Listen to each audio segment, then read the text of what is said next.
Welcome to this panel discussion of developments in Belarus and their implication for relations among Russia, Europe, and the United States. I'm George Beebe, Vice President and Director of Studies at the Center for the National Interest. Belarus held a presidential election on August 9th. Incumbent President Alexander Lukashenko, who has been in power for some 26 years, claimed victory with over 80% of the vote. But that result was widely considered fraudulent, and a mass movement quickly erupted to protest the official results. Lukashenko responded, at least initially, with a violent crackdown and arrests of protest leaders. Many people believe his days in power are now numbered. How might events inside Belarus develop? What is at stake for the United States, Europe, and Russia? And what are the prospects that Belarus could become a bone of geopolitical contention, or even military contention, between Russia and the West? To address these questions, we've assembled an international panel of experts. David Marples is Distinguished University Professor in the Department of History and Classics at the University of Alberta, specializing in the history and contemporary politics of Belarus, Russia, and Ukraine. Nikolas Gvosdev is the Captain Jerome E. Levy Chair in Economic Geography and National Security at the U.S. Naval War College in Newport, Rhode Island. Fyodor Lukyanov is one of Russia's foremost experts in foreign affairs, serving as the chairman of the Presidium of the Council on Foreign and Defense Policy, editor-in-chief of the journal Russia in Global Affairs, and research director of the Valdai Discussion Club. And finally, Michael Kofman is director of the Russia Studies program at the Center for Naval Analysis and a fellow at the Kennan Institute in Washington, D.C., specializing in Russia's armed forces, its military capabilities, and strategy. I'm going to ask each of these panelists to begin with short opening statements, after which we're going to open up this discussion for questions from the audience. David Marples, let's begin with you. The floor is yours. Thank you very much. Why were these elections so different from previous ones? After all, this is the 6th election in which Alexander Lukashenko has taken part. And apart from 1994, when he won, let's say, fair and square, he's managed to manipulate all of them quite successfully. I think there are a number of differences this time. First of all, he was less popular than before. In previous elections, he's always been the most popular candidate with an election rating somewhere between 25 and 40%. This time, that was clearly not the case. This time, he also arrested all the opposition candidates he thought were a threat, leaving only the wife of one of the candidates, Svetlana Tikhanovskaya, to run, believing that she was not really a potential threat. This time as well, Lukashenko had to deal with the pandemic, and he did that by ignoring the pandemic, dismissing it as a psychosis, and telling people they should go to the farm, drink vodka, ride tractors, and things of that nature. That really upset people. The economy of Belarus has suffered in recent years because of the rising oil and gas prices set by Russia, plus the taxes on exports. In the past, he's always received subsidized imports and been able to resell oil products to Europe and make healthy profits. So the economy was in trouble as well. In addition, I think there are two more things that he miscalculated. One was the mobilization of the population, which has never been seen before in Belarus. Tikhanovskaya, a political neophyte, was able to get more than 60,000 people to come out in support of her in Minsk, thousands of others in other cities. And even in the post-election period, the numbers have not gone down. In fact, they've gone up. The last protest in Minsk last Sunday, which was 2 days ago, got more than 150,000 people, according to several reports. The second is social media, because although Lukashenko has been able to control what the population hears and does in the past, with the onset of social media, he's simply a lost cause. He has no idea how to control it and how to stop these protests taking place. So I think the protests will continue. What he does have on his side is the hardware. He has the KGB, he has the Oman troops, and as far as we know, he has the army. The protesters are peaceful. They're not carrying weapons. There's been no attempt to storm the presidential palace. But Lukashenko has always had behind him this weaponry, and he's used torture, brutality, and mass arrests to try to stay in power. What is missing, I think, here is any prospect of negotiations. The opposition leader fled to Lithuania. She then organized a coordinating council. It's made up today of about 70 members with a small presidium of about 7, perhaps the best known person on this council being the Nobel Prize winning author Svetlana Alexievich. And this council is the means, according to the opposition, by which to effect a change of regime. But there's been no communication with the government, or at least there have been feelers to the government, but there have been no response from the Lukashenko leadership. That means that there's a kind of vacuum of power right now. There were some attempts at strikes at major factories. Some of these factories are very large, and they did go on strike, but the strike leaders were promptly dismissed from the factories. And there's a lot of pressure on workers to go back to work under threat of dismissal. So a strike movement might have accelerated the process of regime change, but I don't think that's going to happen now. That is why you've got this vacuum. And that is why I think the way is open for international actors to play some kind of role. So far, I know other panelists are going to talk more about the Russian response, so I'll keep that to a very minimum. But Russia has not responded, as some suspected it might, with a direct response, with an invasion or movement towards the border. It suggests to me there's a certain ambivalence in Russia on how to respond. The Europeans have responded in a very emphatic fashion for them, and that is not to recognize the elections in any way as free and fair or even valid, meaning that by early November, when his presidential term officially expires, there will be no legal president in Belarus as far as the Europeans are concerned. That's going to affect a lot of things. It's going to affect trade, communications, direct dialogue with the European Union, which has been taking place for the last 3 years, and even an EU office set up in Minsk with about $30 million worth of programs in place in that country. If the EU is cut off, that also means that Belarus is likely to appeal once again to Russia, or official Belarus. I think there are some possible ways out of this, but I do not see a way out of these problems without the departure of Lukashenko. One other point I would like to note in the last couple of minutes here is the psychological imbalance of the president. Yesterday, for example, he came out of a helicopter armed with a Kalashnikov and a bulletproof vest to deal with surrounding protesters who were unarmed. He brought with him his 15-year-old son, also armed with a weapon and a bulletproof vest. Neither of those weapons, it turns out, were actually loaded, but it's the impression one gets of an unbalanced president not knowing how to respond, fearful of losing power, fearful of his life, I think, and really at a loss what to do. So I think there is room for outside help if it's imposed very carefully. I mean, I don't think it can be any kind of direct intervention. The Belarusians so far have managed alone, and the protesters have very clearly demonstrated that this is not an anti-Russian protest. It's not a pro-Western protest. You do not see any European flags among these mass demonstrations. You simply see the white, red, white Belarusian one, which was the national flag from 1991 to 1995, and occasionally even an official flag. It seems to me that the demonstrators are saying, we want to change the situation ourselves. We don't want outsiders to get involved. It may be naive, but I think that's still their position. So I'll stop there and allow others to continue. Great, thank you very much, David. I think you've teed up this discussion very well with your description of what's going on inside Belarus. I'd like to turn now to Nikolas Gvosdev to talk a little bit about what the situation looks like from outside of Belarus, and in particular, what's at stake for the United States, Russia, and Europe geopolitically. Nick? Thank you.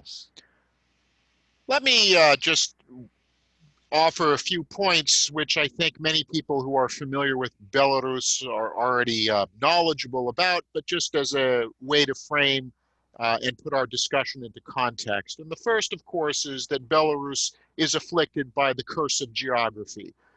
Where it happens to be located, regardless of what the people who live there may want or feel, Belarus is located in a strategic piece of real estate. It sits between major powers or major power blocks, and therefore its destiny is not fully in its own hands. It fits the definition of a smaller state, which, whether again its people like it or not, has to accept to some extent the security and geopolitical agendas that are set by the larger entities around it, Russia to the east, NATO and the European Union to the west.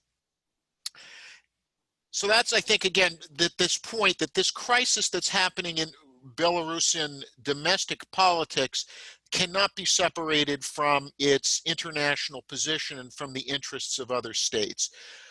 For the last 25 years or so, Belarus has been a safety valve in the European security system. It is linked to Russia, but has maintained a neutral position to some extent. It helps to deconflict between an enlarging European Union and an enlarging NATO from the West from the Russian core. But it is somewhat of a zero sum in the sense that a Belarus that swings too closely to one or the other begins to create security problems for its neighbors. A Belarus that goes fully into the Euro-Atlantic world creates problems for Russian security. A Belarus which gets absorbed by Russia creates security problems for the eastern flank of the alliance. And so what we have tried, I think, over the last number of years is to ensure that we avoid a zero-sum collision over Belarus. So that's the first point that needs to be made. The second, of course, is that Belarus matters to different countries at different levels of intensity. And I think that is important to stress here as well. Belarus, and Mike may have more of a discussion of this, and certainly Fyodor as well, but I would argue that's a first level vital interest to Russia. What happens in Belarus matters to Russia a great deal. What happens to Belarus matters to the United States less so in an existential question for the U.S. It matters to the U.S. primarily because U.S. allies are affected by it. It's an existential question perhaps for Poland, for the Baltic states. To some extent, it is a question that has an impact on the security and position of major allies like Germany. So the U.S. involvement is more indirect. The U.S. itself is not threatened, or core U.S. interests aren't really that impacted by what happens in Belarus, but because it impacts allies, the U.S. is drawn in. But it means, of course, that there's an imbalance in the calculations. For Russia, Russia may be willing to risk a lot more because Belarus matters more. For the U.S., the question that American policymakers have is, because Belarus is relatively low stakes for us, we are less concerned with how it turns out in a way. If we go in and do something and it goes poorly, that doesn't necessarily impact American security, could have a real impact for Russia, could have a real impact for Belarus's neighbors. But this perhaps calls for a greater degree of caution on the part of policymakers in Washington because we are insulated from the consequences of mistakes. It also means, of course, that Russia has certain home field advantages in dealing with Belarus, certainly on the part of geography, to some extent on the basis of shared culture, political ties, economic ties, that the United States does not. And the United States cannot change Belarusian geography. It cannot change Belarusian history simply by application of power. So that would be the second point. The last one is really what the end game is that everyone is looking for.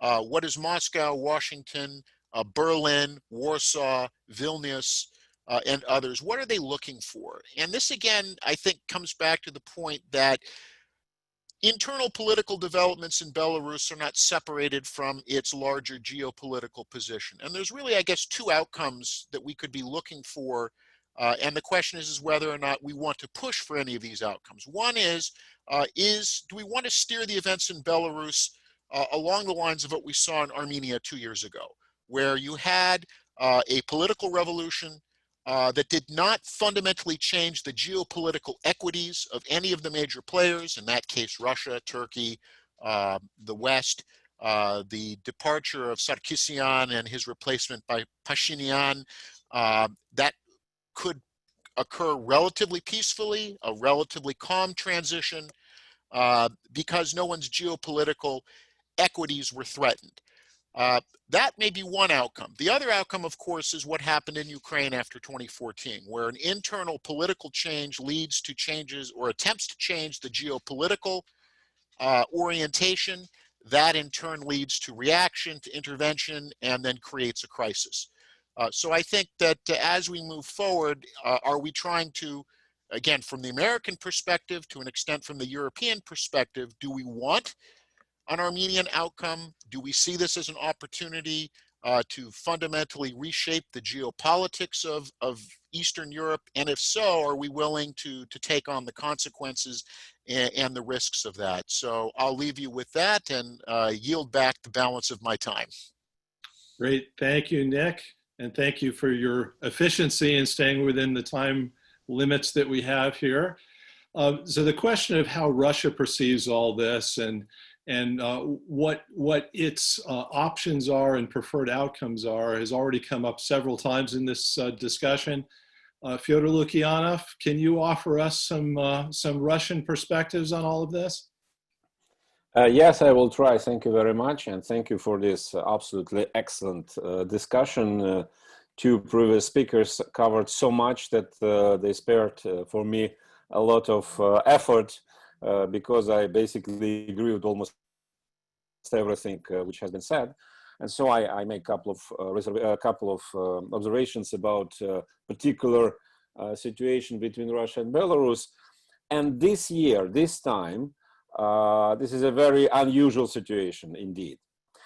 First of all, it should be emphasized that Alexander Lukashenko's election campaign, presidential campaign, was largely run on the anti-Russian basis.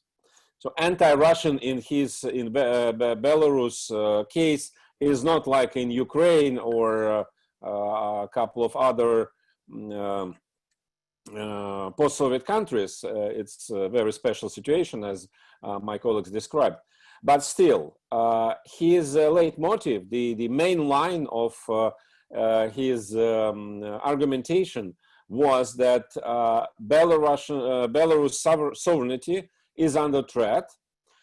Traditionally, in previous campaigns, he used to speak about the West, about Poland, about combined NATO plus and so.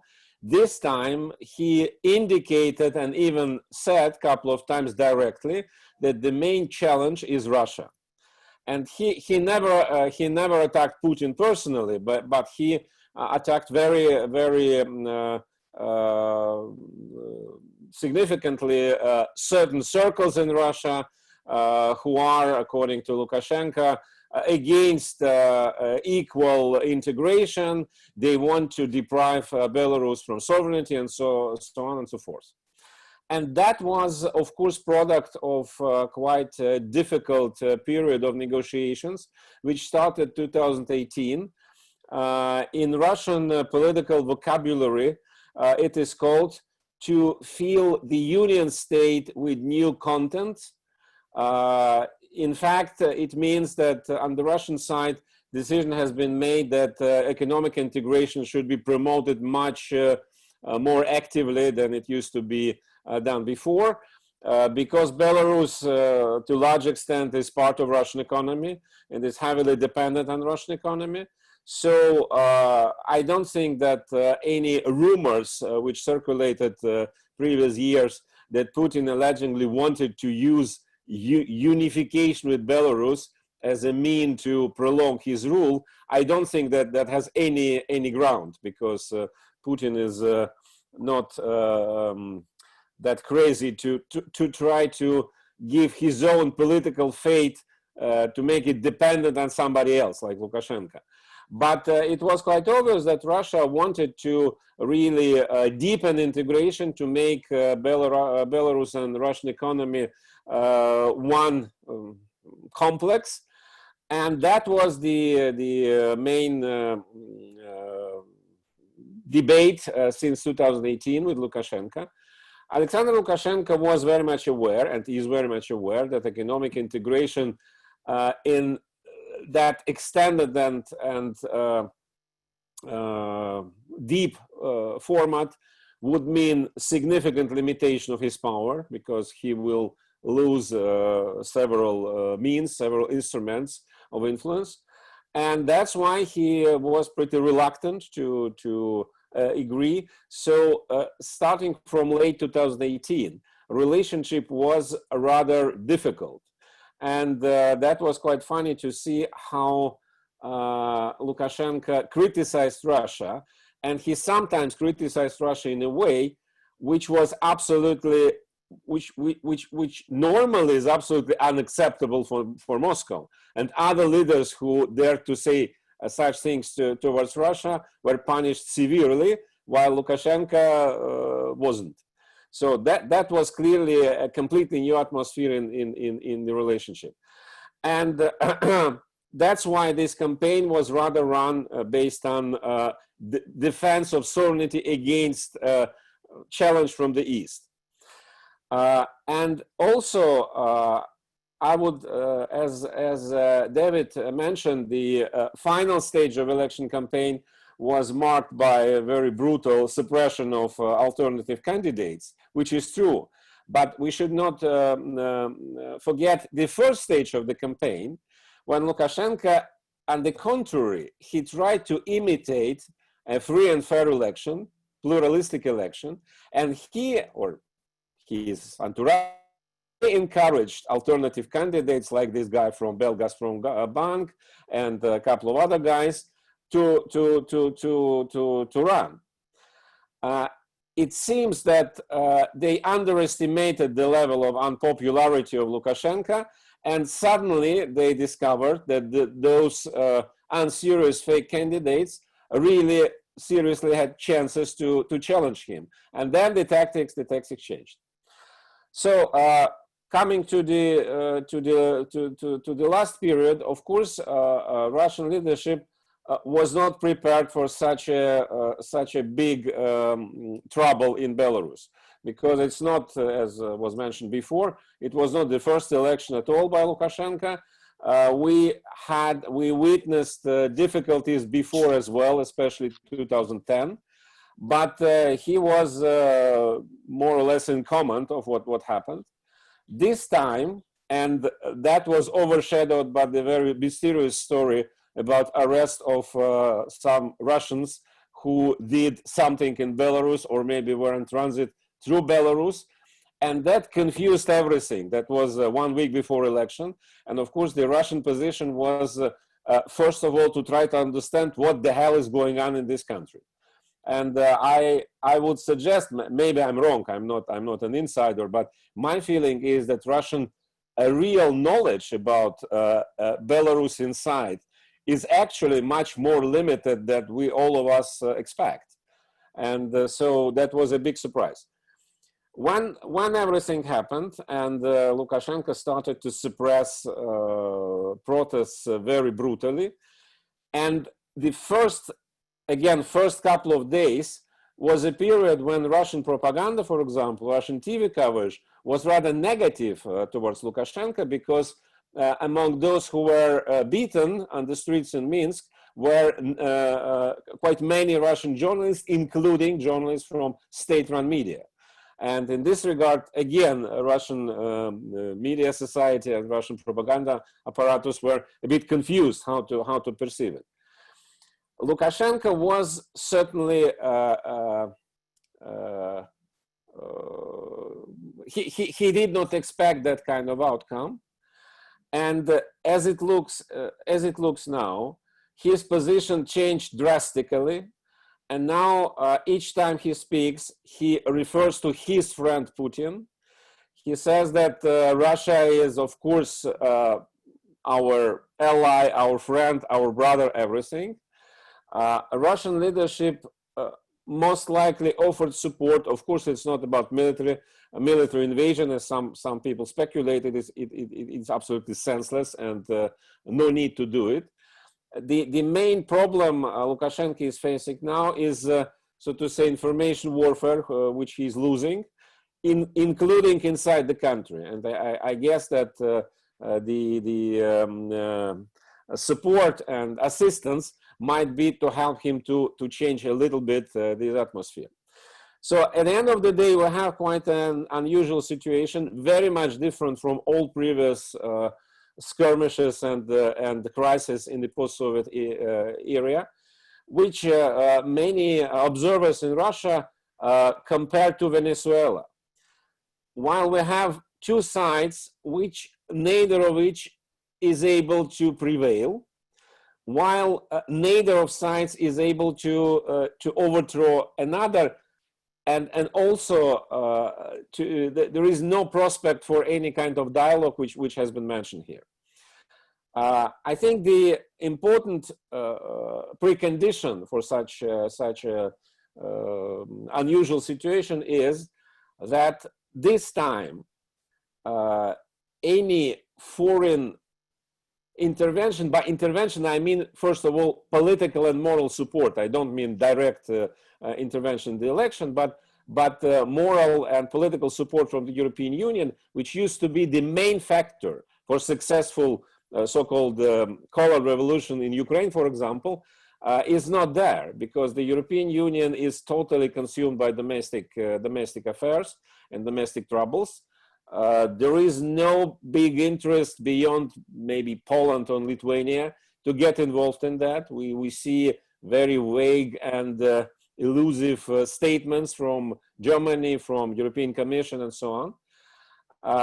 And this is the new situation. And this is the most remarkable for us, for those who follow that from Russia, is that European officials, be it Mr. Borrell, be it German foreign minister and a couple of others, all of them say we don't want another Ukraine, which is quite remarkable, because it means that in fact European Union sees Ukraine as a big failure, which is officially is not the case, but from these statements we can judge that they do. And for the foreseeable future, I don't believe that we can see a quick outcome of this situation. It seems to be quite a prolonged crisis.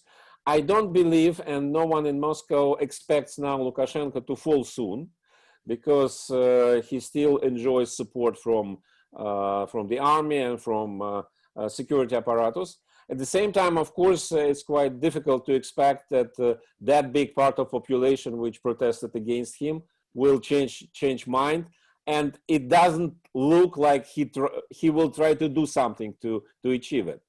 Of course, for Russia, the main question is what next? What kind of strategy Lukashenko will have vis-a-vis all those problems which were discussed before election campaign. I mean, this deepening of economic integration. Just now, it looks like Lukashenko is ready for much deeper integration than before. At the same time, first of all, we know him very well. And as long as he is in trouble, he behaves in this way. When the trouble probably will be over, his behavior can change. But secondly, which is much more important, of course, if such president who is weakened by these events will engage with Russia and will strike very significant deals, of course there is a risk that those deals will be challenged profoundly after him. So this is maybe the most important thing for Russia. Thank you. Very good. Thank you, Fyodor.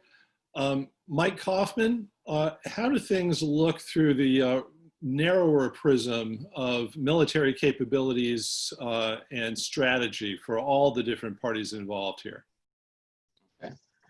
Thanks, George, and thanks everyone for wonderful remarks earlier. I'm going to try to pick up where some of my other colleagues and speakers have just taken us. So I'll talk about military and strategic aspects of the situation.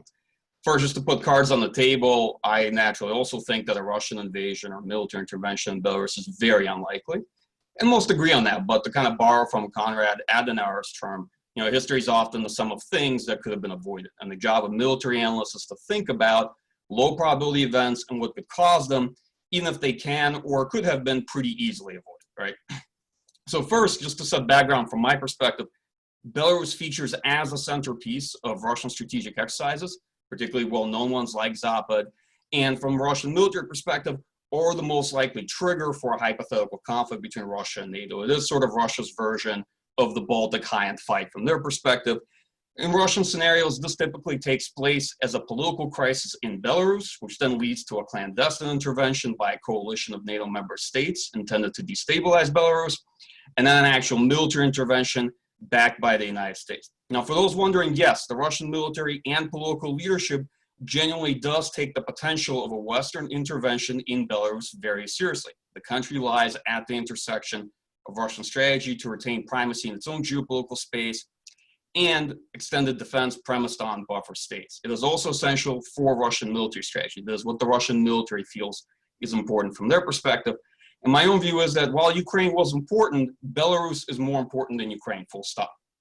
And here I'll probably disagree with those analysts who may compare Belarus to Venezuela, as I always think there are always challenges in reasoning by analogy, because my view, Belarus is no Venezuela. The likelihood of a US-Russia conflict over Venezuela was always very low, while Belarus' significance for Russian strategy is quite high.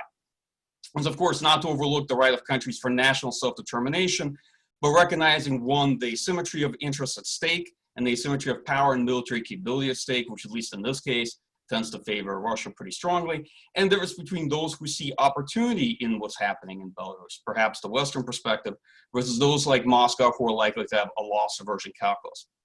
All right, so these exercises in Russia typically plan out as a Russian forward deployment to counter an incursion by a coalition of NATO states, then a large counteroffensive, and the conflict escalates into a regional war.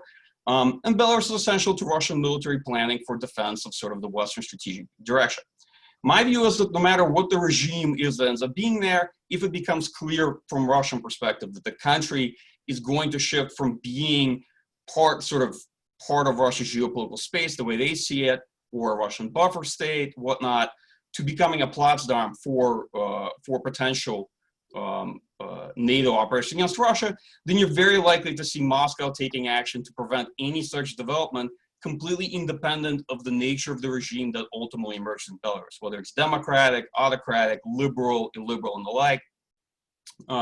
And this will be supported by both political and military perceptions in Russia. My view on what's happening in Belarus, and I'm not a Belarus analyst, but my perspective is that Lukashenko right now is pretending that there's a Polish-Lithuanian threat on the western border. He is simulating the supposed events that might kick off defense arrangements with Moscow. This is how a lot of these exercises and planning goes. And he's trying to imply that Russia needs to back him against a NATO-inspired push. So fortunately, nobody in Moscow believes him. That's pretty clear, especially given all the shenanigans he engaged in ahead of the campaign that Fyodor spoke to. Most of these actions, from my perspective, seem to deal with the unrest in Grodno on the western border. And sort of his antics and sort of this Eastern European Scarface look as he's running around with his AK-74, I think are probably an attempt to retain the support of his own security forces, to show his own security forces that he's still in the fight and to try to convince his own people not to abandon him. Now, kind of let's look at the current situation. My view is that any Russian intervention will come either from a loss aversion calculus or if Belarus becomes a completely unstable basket case, and I think neither of these is very likely right now.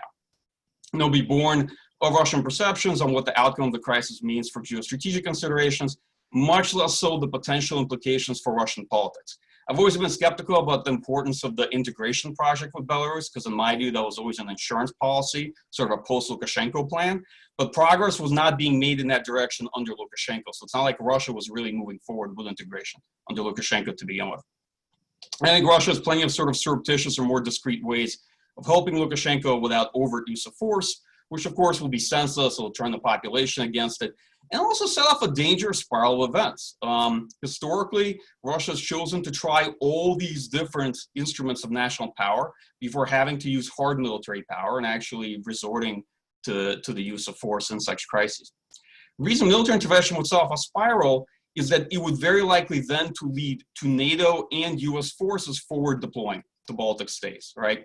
And that will generate an incredibly tense situation where everyone taking logical steps to ensure their own security and trying to deter the other side because they can see the capability, but they cannot judge ultimately their intention, can lead to pretty bad outcomes. Right.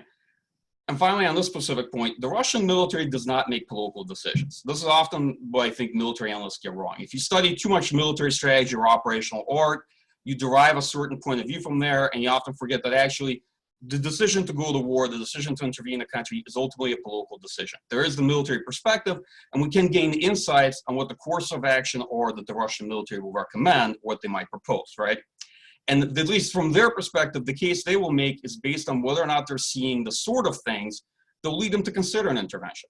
And what are those things? First, Western pressure on Belarus, informationally, economically, and politically. Next, incursions by special forces or the perceived use of proxy forces. Then a shift of US air power and land power to Europe, and a general mobilization or force generation amongst key NATO assets that they look at track. And right now, I don't think they're seeing any of that, right? But of course, this ultimately depends on where this conflict goes and how the different parties choose to react to it.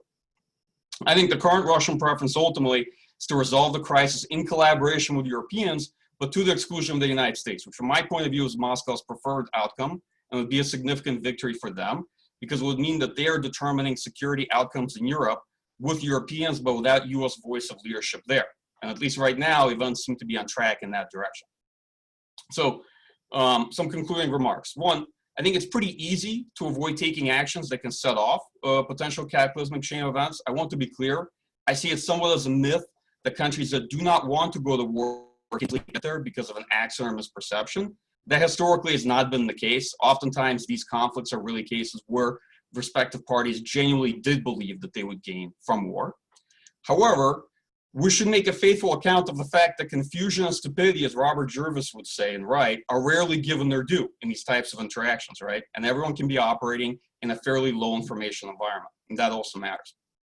And then there's the future, which is a future government in Belarus, whatever it may be, is very likely to hedge or seek to balance its relations, and that can turn out to be in a way that will lead to a geopolitical contest for Belarus' strategic orientation down the line, and that can lead to a conflict. So my personal perspective is kind of if we look past our nose and we just look beyond the immediate crisis and we see what are the implications 5-10 years from now for Belarus, right? Assuming that Lukashenko may be gone or maybe significantly weakened if he stays.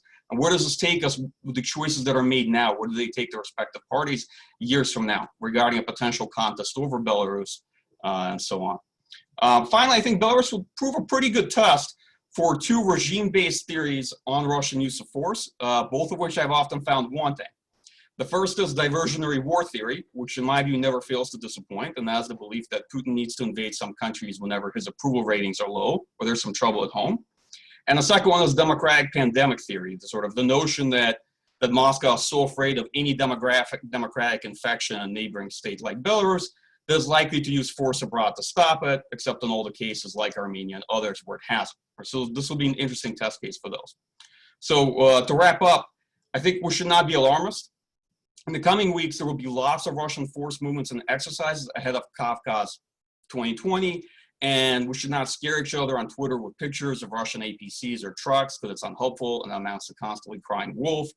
I think a NATO-Russia clash is pretty unlikely, especially because neither side wants it, but that's not a license for strategic malpractice or to make Belarus a geopolitical football or engage in a sort of let's just do what's right in this case without regard of the potential consequences. Right. And the third point is that whatever happens now may not lead to any military conflict or crisis today, but how this crisis in Belarus is resolved over the coming months will determine whether or not there's a potential clash over Belarus's fate some years from now in the future between Russia or NATO. And that's also important to have the art of the long game. Thanks. Very good. Thank you, Michael. And thank you for making explicit something that I think was an implicit thread that ran through all of the presentations, and that is that the internal character of the regime in Belarus is not going to be the driving determination of how Russia responds to all of this. In other words, the conventional wisdom that Russia wants to crush any democratic movement in and around Russia itself is not likely going to be an animating principle here in Russian treatment of Belarus.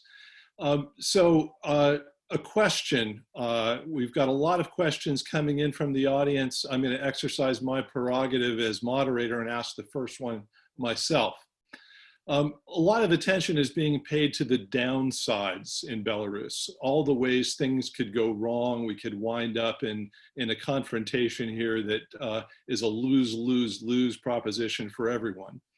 What are the prospects that there's some real upsides here, that we could find ourselves in a situation where all parties here get something that is important to them? The Belarus opposition, the Europeans, the Americans, and the Russians, that we all can live with.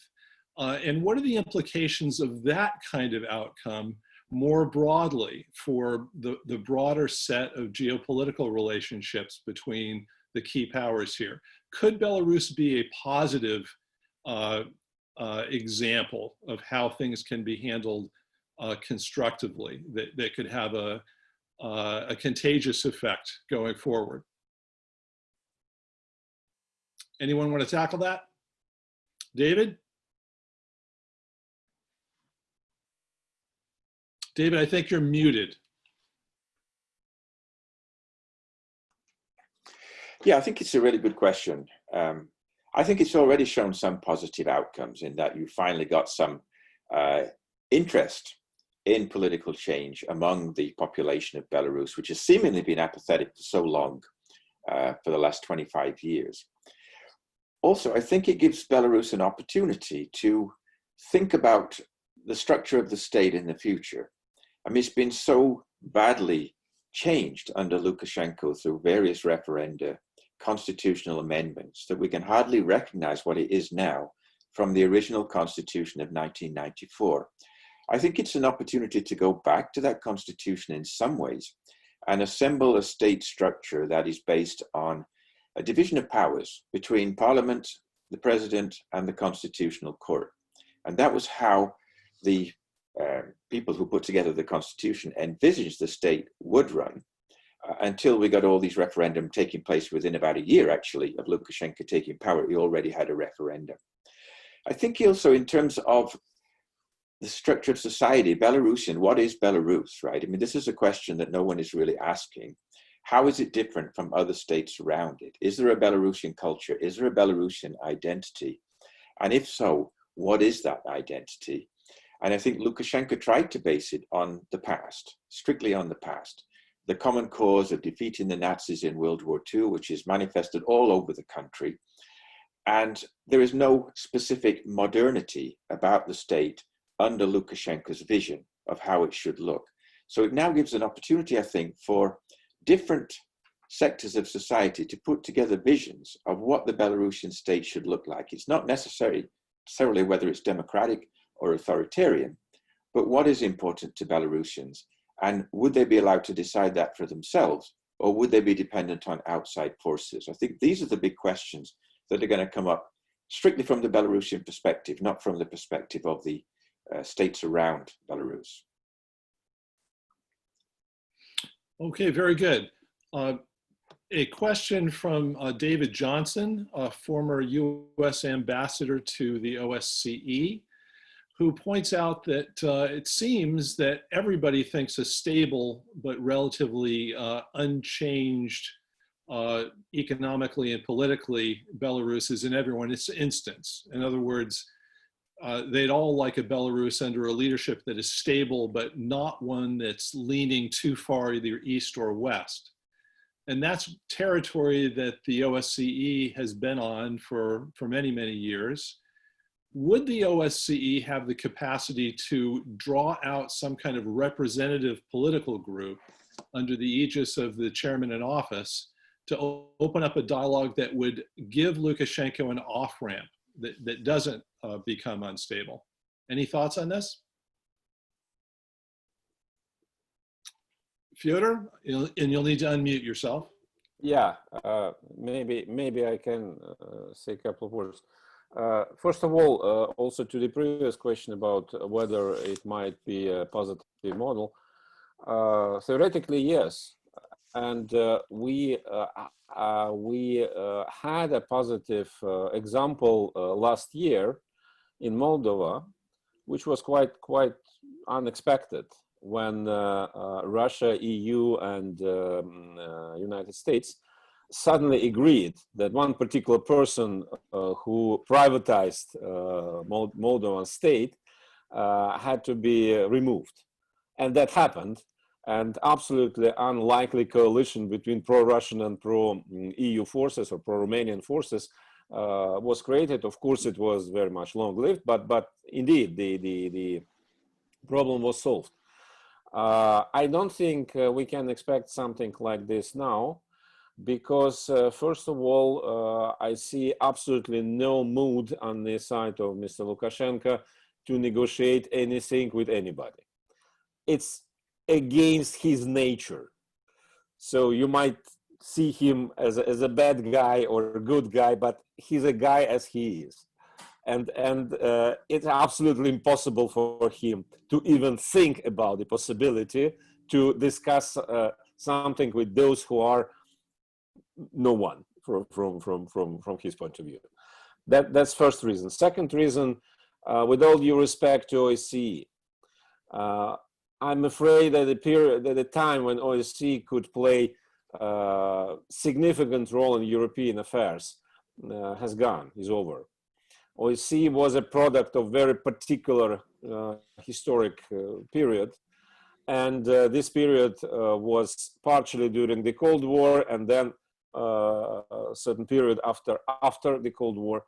But now we see that the international institutions are losing their might everywhere, especially in Europe. I mean, those rooted in the Cold War time. And I'm afraid that no one will take it seriously, in particular on the Russian side. Indeed, it might be a rather positive outcome. And I can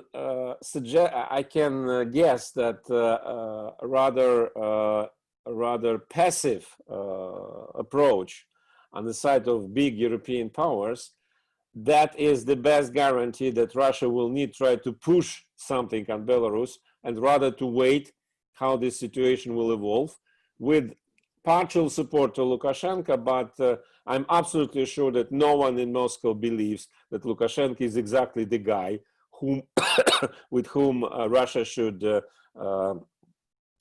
whom Russia should connect its future interest in Belarus. Well, that makes for an interesting segue into the next question, which is from Keith Darden from American University, who asks, isn't a desperate and weakened Lukashenko a difficult problem for Russia over the medium term, say 5 years? And might this not be an opportunity to walk him out of power? Or alternatively, is the precedent of responding to popular mobilization too problematic for Russia? Who wants to take this one? If I may, just two words. First of all, second part, I don't think there is problematic. In case circumstances will allow to have a better guy in this position, no problem. The question is that Russia, in fact, is absolutely not known for having skills to do this, unlike European Union, which has skills. So I think this scenario would be welcomed in Russia, but I'm not that sure that Russia will be able to conduct it. Just one thing. My feeling right at the beginning of this election was that what Russia probably needed was a weakened Lukashenko, but not a broken one. And I think right now he's much closer to being broken than weakened.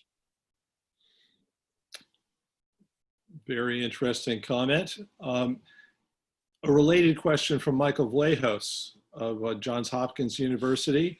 What would be the ideal outcome here for Putin and Russia?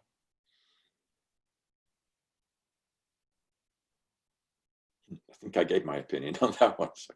Yep. Others? Yeah, George.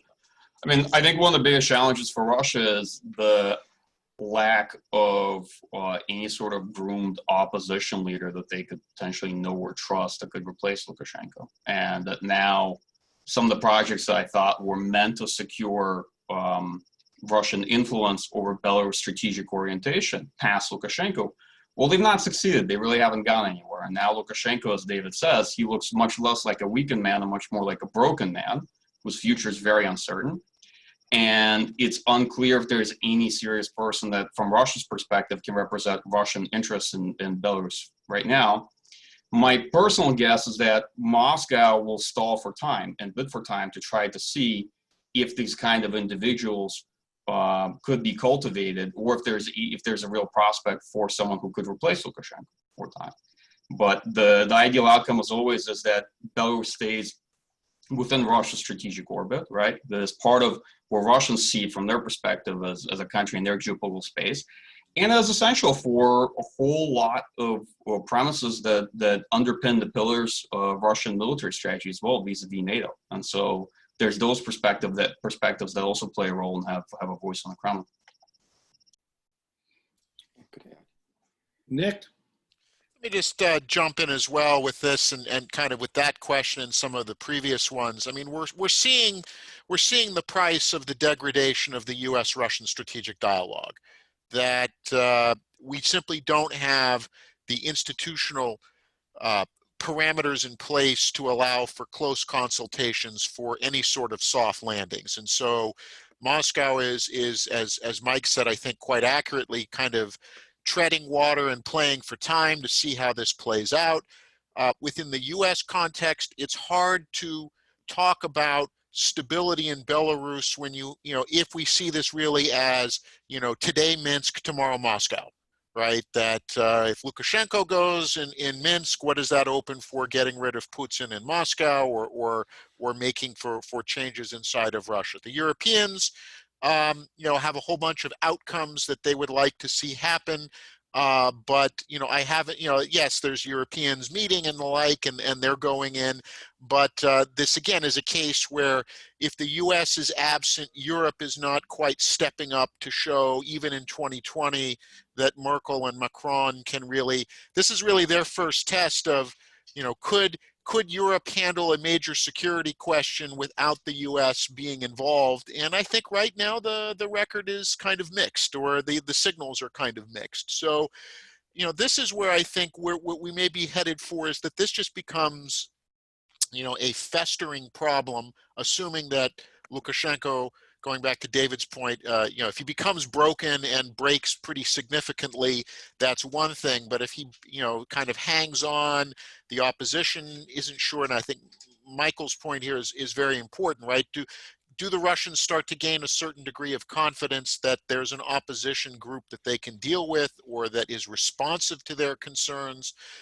This kind of just continues to boil, the tensions continue, and we don't really have a situation where this resolves quickly or cleanly. This is where I think I understand, Fyodor, to your point about Venezuela, but where the Venezuela situation is indicative is that, Maduro is still there months, years after he was expected to depart, even with economic collapse. And it shows that there can be a certain inertia in political chaos that can continue, that can last, and doesn't necessarily resolve on timetables that political leaders or analysts like us would expect it to do. And so that's another question. What happens if Belarus just kind of creaks along in the next weeks and months without any clear resolution, but where the stakes become higher, or the prospects for a misstep or miscalculation become greater? Well, we've talked a little bit about what Russia is doing and ought to be doing in this situation. We've talked about an international institution, the OSCE. We've talked about European policy. What should the role of the United States be in all of this? Henry Now of GW University asks, If the objective is to prevent any weakening of the Western position, especially in Poland and the Baltic states vis-a-vis Russia, what would be the best posture for the West, NATO, the US, EU, to take in all of this? No. Nick, you've muted again. Sorry, I remuted there. It's a double click. Henry's question is a good one, and it really speaks to a problem, I think, in our thinking about this, which is we dream these grand objectives, and then if we don't fail to meet them, we say, well, that's, it's regrettable.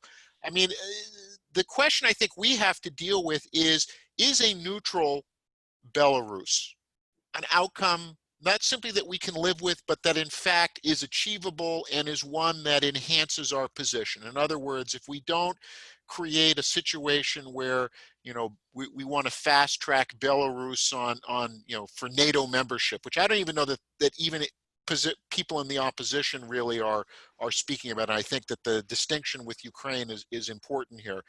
But I think, is that a good enough outcome? Right, reasonably, a regime that is reasonably responsive to its people and which guarantees the security of the eastern periphery of NATO, so that there isn't Belarus doesn't become a battleground, or you have a line of confrontation along the Belarusian Polish border.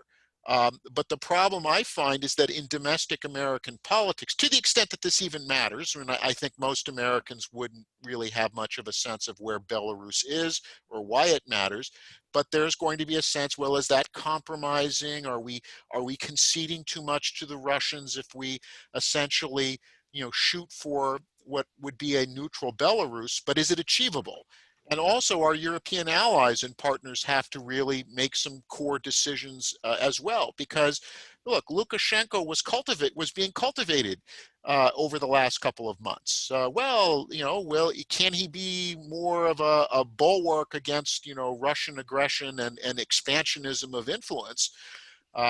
Again, what is the outcome that we're willing to live with? I don't know that we, between what Secretary Pompeo was saying in Minsk in February and where we are today, I don't have a clear picture of what the U.S. really sees as its long-term, the outcome that it's looking for in Belarus, and that's troubling, because if we can't say what we're willing to live with, then we will lurch from crisis to crisis, whether in Belarus or Ukraine or elsewhere.